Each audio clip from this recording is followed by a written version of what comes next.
প্রত্যেকটা textile engineering college আজকে তারা বৈষম্যের শিকার। তাদের শিক্ষক নেই, তাদের পরবর্তী ল্যাবের ব্যবস্থা নেই, তাদের জন্য যে রেজাল্ট নির্দিষ্ট সময়ের মধ্যে দেওয়া হয় না। আজকে আমাদের ঠিক এই বৈষম্যের বিরুদ্ধে আন্দোলন। আমরা যতদিন দাবি মানবে না প্রশাসন, আমরা লিখিত স্টেটমেন্ট পাবো না, ততদিন পর্যন্ত আমরা আমাদের সকল ধরনের কার্যক্রম, একাডেমিক কার্যক্রম বন্ধ ঘোষণা করছি। দেখা যায় যে আমাদের সেমিস্টার ডিউরেশনটাই 6 মাস, আর আমাদের এক সেমিস্টারের রেজাল্ট বের হতে হতে 5 মাস লেগে যায়। সেহেতু আমরা রেজাল্ট এই রেজাল্ট পাওয়ার আগেই আমাদের দেখা গেলো যে 1-2 দিনের মধ্যে ফর্ম ফিল আপ শুরু হয়ে যায়। এই যে দীর্ঘ যে জটিলতা, এই জটিলতা থেকে আমাদের বের করতে হবে, এটা আমাদের একটা দাবি। দ্বিতীয়ত আমাদের দাবি আছে হচ্ছে গেট শিট সহ ফল প্রকাশ।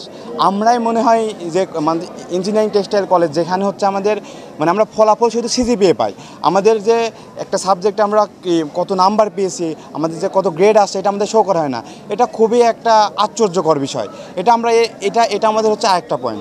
আরেকটা আছে আমাদের শিক্ষক সংকট। আমাদের শিক্ষক সংকটের কারণে আমরা ভালোভাবে আমাদের কোর্সগুলো কমপ্লিট করতে পারি না। আমরা যেভাবে শেখার দরকার আমরা শিখতে পারতেছি না। এই জন্য আমাদের দাবি আমাদের পর্যাপ্ত শিক্ষক দিতে হবে এবং আমাদের সাপ্লিমেন্টারি পরীক্ষা চালু করতে হবে। আমাদের সর্বশেষ দাবি হচ্ছে আমাদের একাডেমিক স্বচ্ছতা প্রদান করতে হবে। আমাদের যত ধরনের নোটিশ, আমাদের যত ধরনের প্রজ্ঞাপন আছে সবগুলো আমাদের ওয়েবসাইটের মাধ্যমে জানাতে হবে। যতদিন পর্যন্ত আমরা কোনো লিখিত ডকুমেন্ট পাবো, আমরা হচ্ছে আমাদের একাডেমিক কার্যক্রম বন্ধ রাখবো এবং ক্যাম্পাস শাটডাউন ঘোষণা করছি আমরা।